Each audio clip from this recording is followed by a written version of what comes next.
የመቀሌው ታሪካዊ ስብሰባ የጠቅላይ ሚኒስትር አብይ አህመድ የመቀሌው ድንገተኛ ጉብኝት። ጠቅላይ ሚኒስትር አብይ አህመድ በድንገት ወደ መቀሌ ተጉዘው ከጦር መሪዎቻቸው ጋር ለሰዓታት የቆየ ስብሰባ አድርገው ተመልሰዋል። በዚህ ዝግ ስብሰባቸውም የጦር ጀነራሎችን በስም እያነሱ አሞግሰዋል። እነሆ ጠቅላይ ሚኒስትር አብይ አህመድ በኦሮማራ ጥምረት በትረ ስልጣኑን ከጨበጡ 8 ክረምትና በጋዎችም ተፈራርቋል።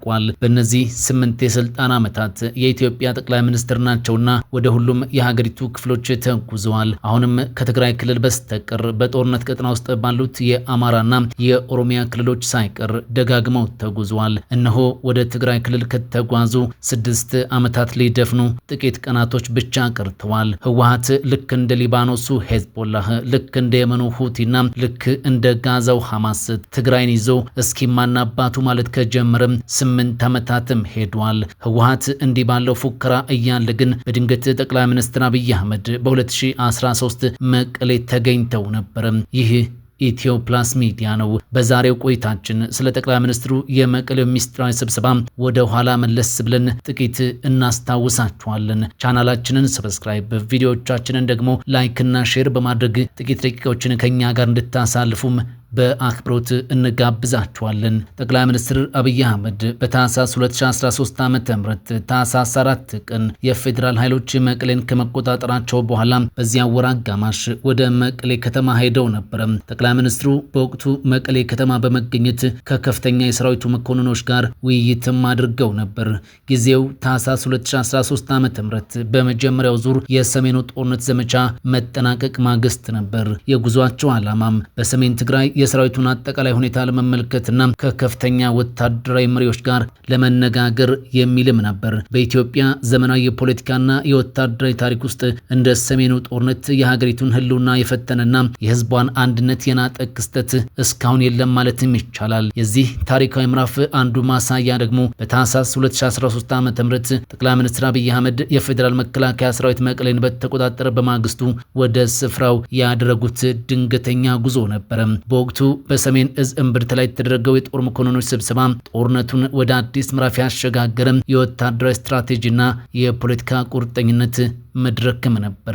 ጦርነቱ በይፋ በተጀመረ በጥቂት ሳምንታት ውስጥ መቀሌ መገባቱ ለፌዴራል መንግስቱ ትልቅ ወታደራዊ ድል ነበረ።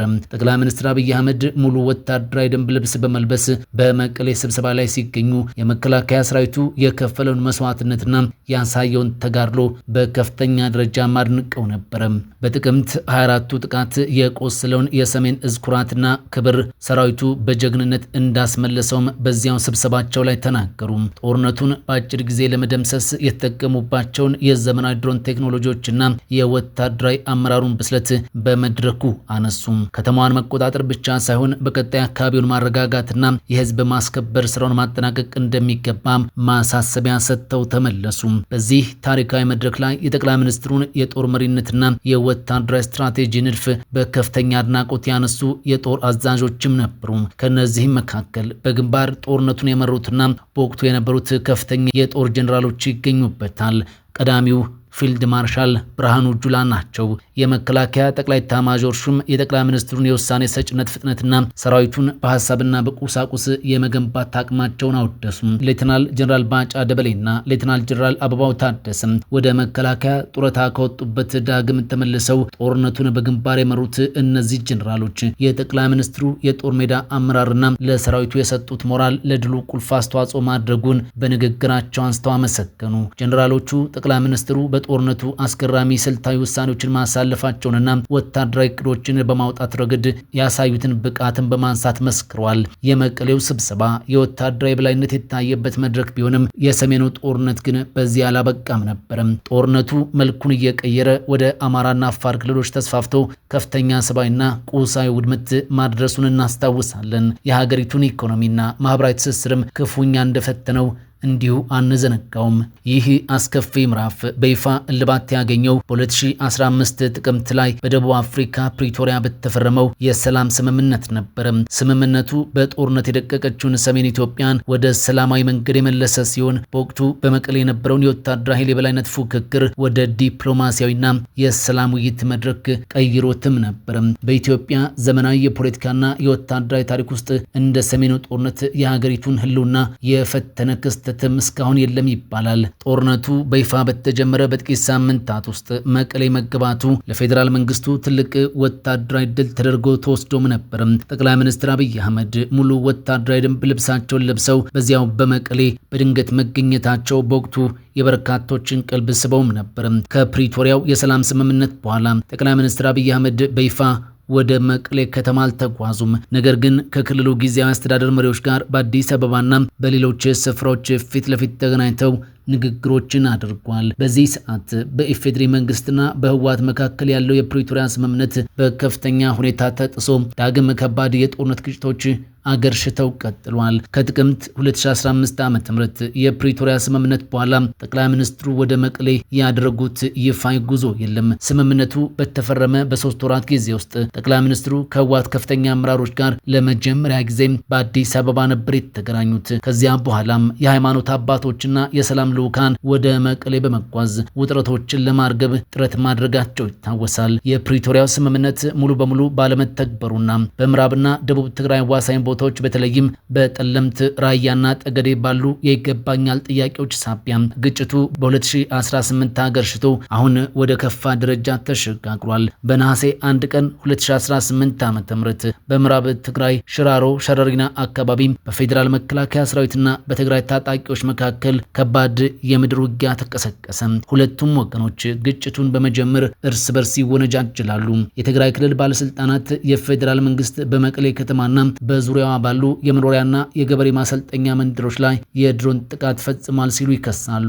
በውጥረቱ ምክንያት የኢትዮጵያ አየር መንገድ ወደ መቀሌና ወደ ሌሎች የትግራይ ከተሞች የሚያደርጋቸውን የመንገደኞች በረራ ሙሉ በሙሉ ሰርዟል። ብሔራዊ ምርጫ ቦርድ የህወሓትን ህጋዊ የፖለቲካ ፓርቲነት ምዝገባ በሰረዘበት ውሳኔ ሳቢያ ህወሓት የፕሪቶሪያው ስምምነት በተግባር ሞቷል ሲል መግለጫ መስጠቱ ይታወሳል። ጠቅላይ ሚኒስትር አብይም ህወሓት ለዳግም ጦርነት እየተዘጋጀ ነው ሲሉ በተደጋጋሚ ክስ ማቅረባቸው ይታወሳል። አሁን ውጥረቶች አይለው ህወሓት ጦርነቱን ጀምሮታል። ጉዞ ወደ 4 ኪሎ በማለትም በይፋ ጦርነቱን አውጆታል። በርካታ የትግራይ ወጣቶችም ጦርነቱ በይፋ ከመፈንዳቱ ጥቂት ቀናቶችን ቀደም ብለው ወደ አዲስ አበባና ወደ ሌሎች መሐል ሀገሮችም ሸሽተዋል። ከሳምንታት በፊት ከሱዳን ጋር በሚዋስነው የሰሜናዊ ምዕራብ ኢትዮጵያ ክፍል ውስጥ በሚገኝ አካባቢ በፌዴራል መንግስቱ ሰራዊትና በትግራይ ኃይሎች መካከል ግጭት መቀስቀሱ ተነገረ። አዲስ የተቀሰቀሰውን ግጭት በመጀመር በህወሓት የሚመራው የትግራይ ክልል አስተዳደርና የፌዴራል መንግስቱ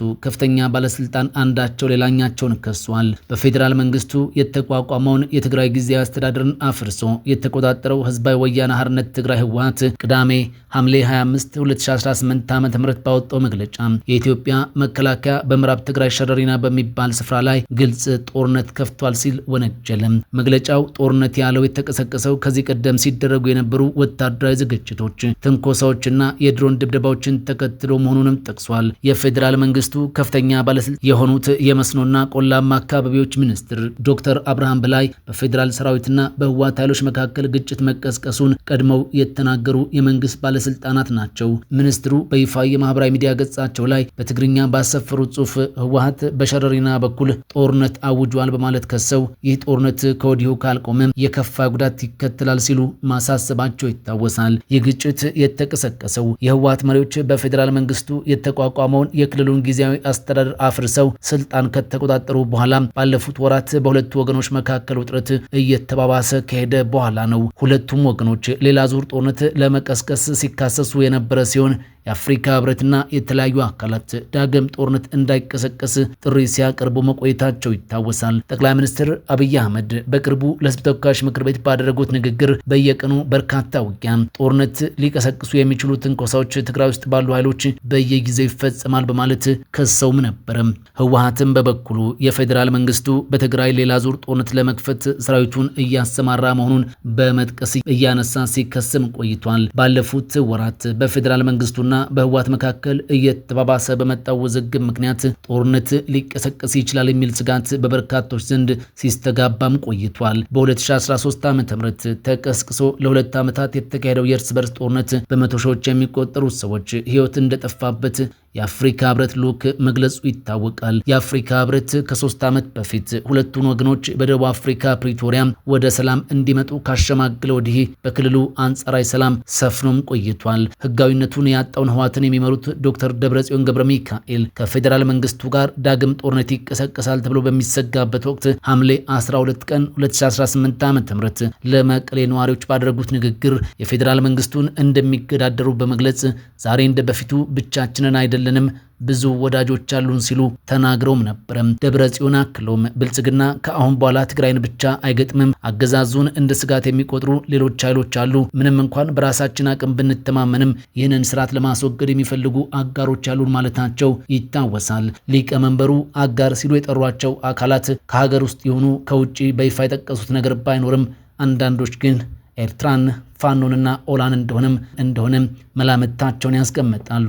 የፌዴራል መንግስቱ ህወሓት ከኤርትራና የኢትዮጵያ ተቀናቃኝ ናቸው ካላቸው አገራት ጋር በመሆን አገሪቱን የሚያናጋ እንቅስቃሴ እያደረገ መሆኑን በተደጋጋሚ ይከሳል። ህወሓት ባለፉት ወራት በትግራይ ውስጥ የግዳጅ ወታደራዊ ምልመላ በማድረግ ዝግጅት እያደረገ መሆኑ በስፋት ሲዘግብ የነበረ ሲሆን በርካታ ወጣቶች ከምልመላው ለማምለጥ ከክልሉ እየወጡ መሆናቸው ይታወቃል። ህወሓትም በፌዴራል መንግስቱ የህልውና አደጋ እንደተደቀነበት በመግለጽ ዝግጅት እያደረገ መሆኑን በይፋ በመግለጫና በመገናኛ ብዙሃን ሲያስነግር መቆየቱ ይታወሳል።